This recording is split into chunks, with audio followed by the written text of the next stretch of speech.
Hi, I'm Wes Allen with DM Tales, and today I'm reviewing a little zine game called 3, 2, 1 Action. Let's roll it.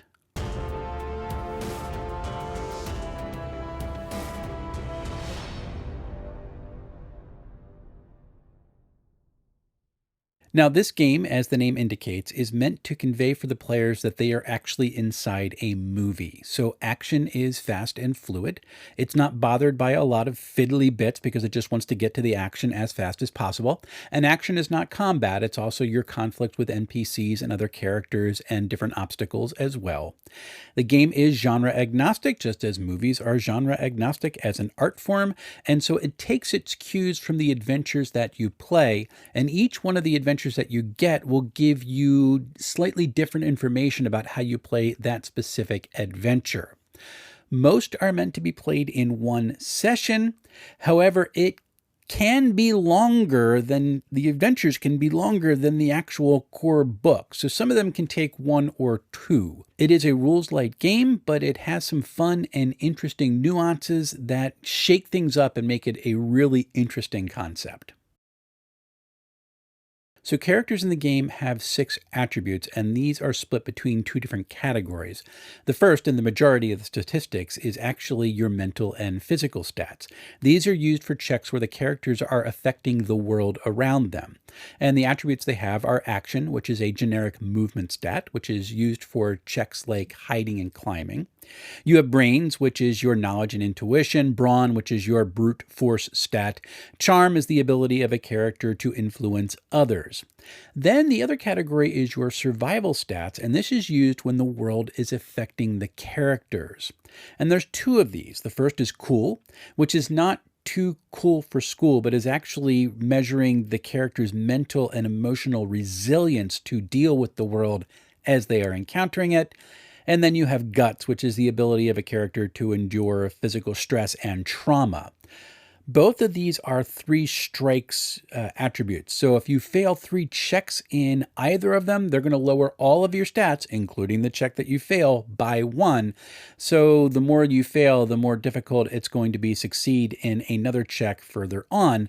And if the dice are already rolling bad, things can get rather ugly. The other interesting thing is that a 4th failed guts check does not just restart the clock to go down to another -1 in your attributes, but it actually results in a character death because they've just taken too much physical trauma to survive. Characters have abilities. These are categorized as special abilities, which are triggered in specific situations, like bribing a guard or wielding a weapon. And then you have passive abilities, which just are. They're key to the character's normal existence, so they're just always on. That's things like damage resistance or spotting hidden figures. Those are ideas of passive abilities. Characters also have luck rather than health. So characters all start out with 20 plus 1d10 luck, and your damage that you take from different things that are inflicted upon the character, besides a gut check, it's going to be taken from your luck. So the more damage you take, the less lucky you are. You can also spend your luck, so there is a little bit of a resource management game in there, and you can alter rolls 1 to 1. For every point of luck you spend, you alter your roll by 1. Luck is replenished and increased only between adventures, or episodes, as the game calls it. So you can spend all your luck, but then if you get winged with something and just take 1 point of damage, you're just done because at 0, you're out. A cool aspect of the game, though, is that if you get down to a little bit of luck and things are looking really grim, your character can just say, I am going to sacrifice myself, and spend all of your luck in order to save their friends. So you can create your own dramatic death scene the way that you would in a action movie or a science fiction movie. It's that epic sacrifice that lets everybody else go on to finish the mission. I think that's a really neat concept that they've baked into the game. It's kind of cool. Now, there's one odd thing about the game is that in the player section of the book, there's no description of how to actually roll up a character. The stats are there, what they do is there, but the process of rolling up your own character is absent. You have to go to the back of the book on page 47, where there's a really nice summary of how to create a character, but it's rather odd that it's divorced from that page. In some respects, I think this is because the way the different adventures are built is that you're meant to be playing these with pre-gen characters, but if you want to create your own adventures or your own character to take through your own version of a movie trilogy, for example, you want to be able to roll up your own characters. And so having that at the end is a little bit of an addendum, is a little bit odd. I'd like to see that put with the more character-facing stuff inside the core rulebook. So the game is D10 based, and players have to roll under their attribute in order to succeed.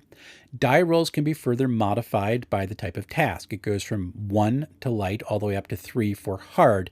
And in a D10 based system, that's 10% up to 30% added chance of failure for every difficulty level that you get, 10% for each step. So that's kind of intense. Combat is straightforward because attacks always hit. A d10 is rolled to determine the amount of damage that you do, but then they're adjusted by the damage rating. The example in the book is that a handgun has a -3 damage rating. So if you roll a 10, you're going to subtract 3 from that, and you actually only inflict 7 points of damage. If you roll low and only roll like a 3, the target gets winged, they get clipped, maybe they're distracted, but they take no damage at all. It's an interesting way to handle it. I'm interested to see how it works at the table. Off-sheet skills, they're resolved through creativity. So say the party finds themselves stuck in a situation where they need to do something for which no one is skilled on the sheet at doing. And the example that is given inside the book is that the big bad wants a bananas foster, and that's the way that you get into their good graces, and there's nobody in the party who has a cooking skill. Well, if you come to an obstacle like that, a player can decide to fill in the plot hole in 2 sentences.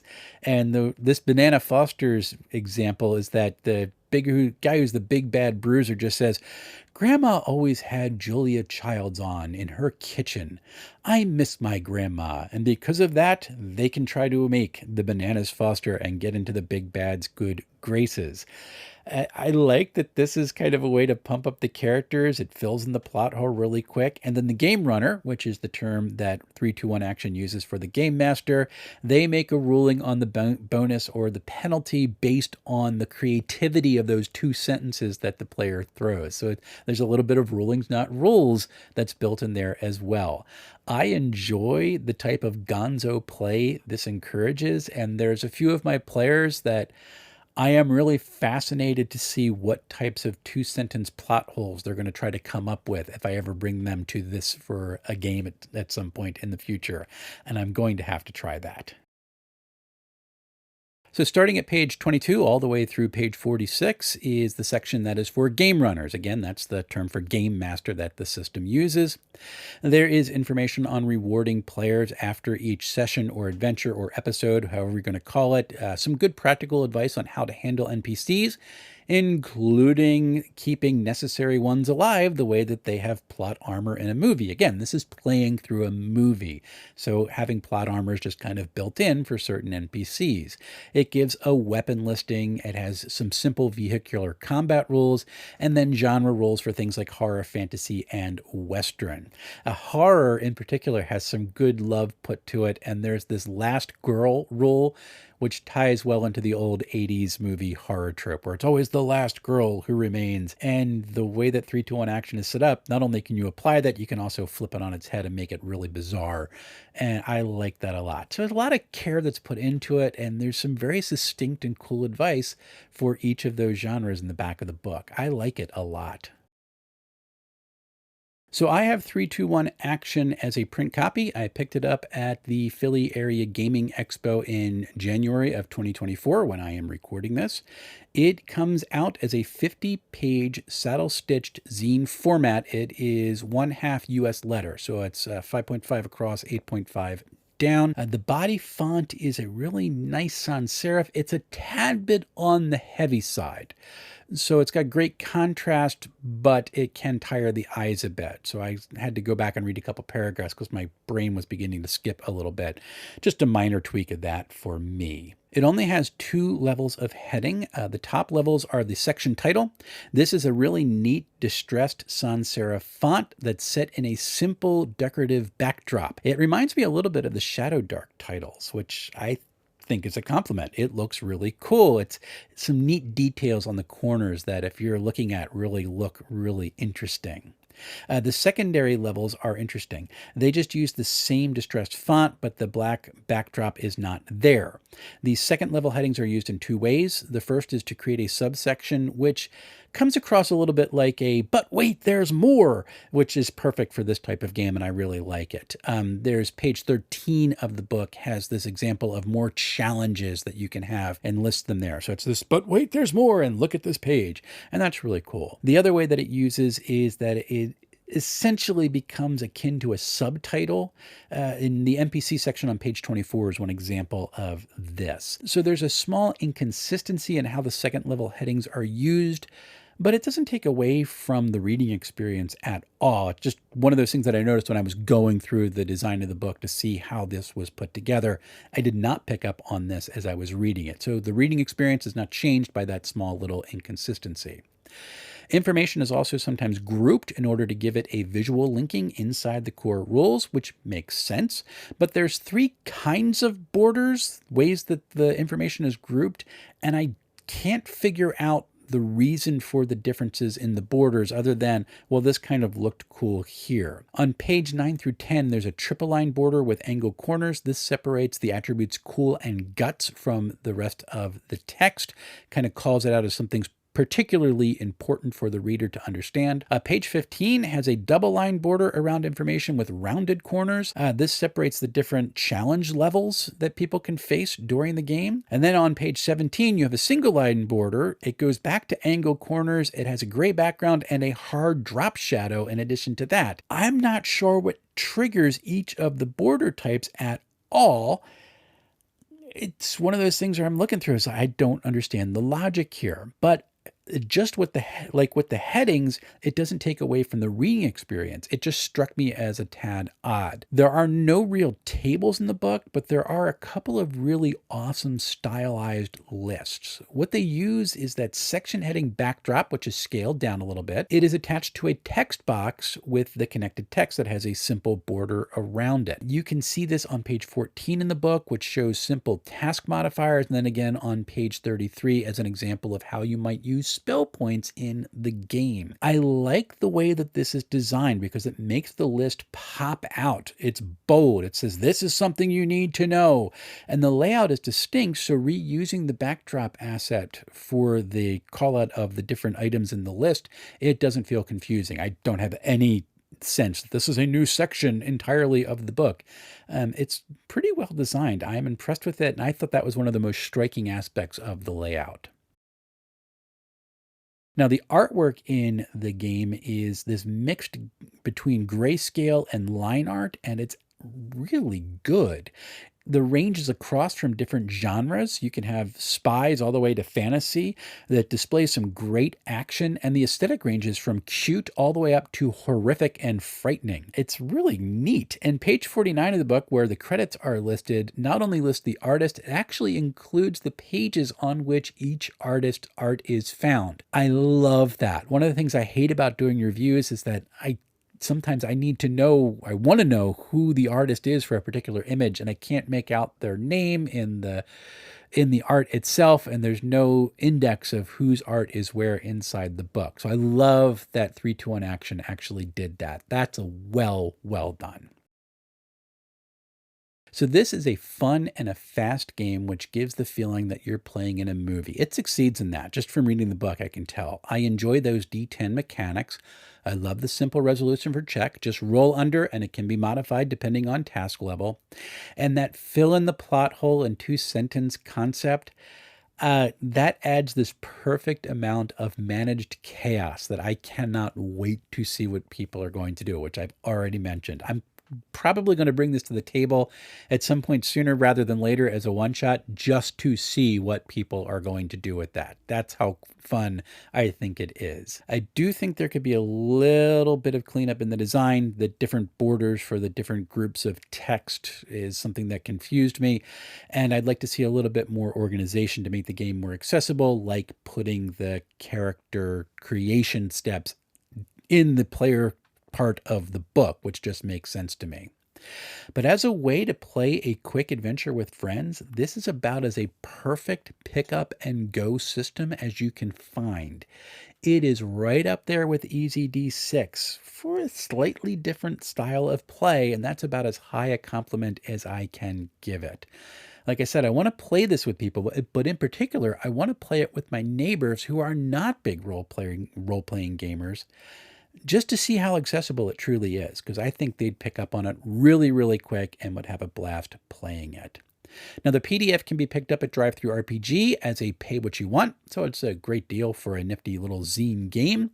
But you can also get it at Exalted Funeral, who is the distributor for the game, for the low price of free. However, it only is available, that is the core rulebook, as a PDF at this moment. So I picked up the print copy at Page, cannot buy the print copy on Exalted Funeral right now.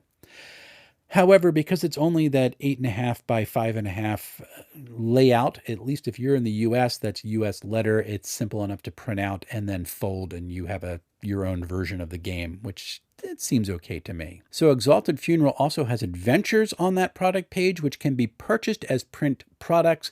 This will come with the PDF of the adventure and also the PDF of the core rulebook, which you can get for free anyway, so that's a nice inclusion.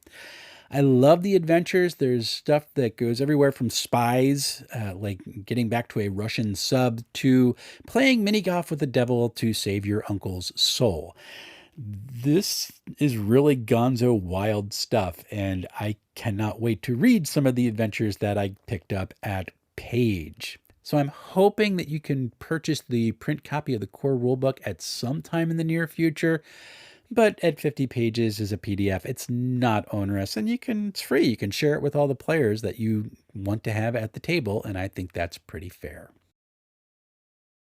Coming up on the channel, I am excited to announce that DM Scotty is coming back on to talk about the new Easy D6 game, Wasted World. Not game, it's a supplement, but it adds some really cool rules. We're going to be doing that Monday, February 5th at noon Eastern, so my normal skipping lunch slot. And then Mr. Dragonbane himself, Jonathan Meyer, is going to come on to have a chat. We're going to be doing that on Sunday, February 18th at 5 p.m. It'll be skipping late lunch, I guess, at that point. I'm excited to talk with him about his experiences running Dragonbane. He was the person who ran my sample combat at PAX U this year.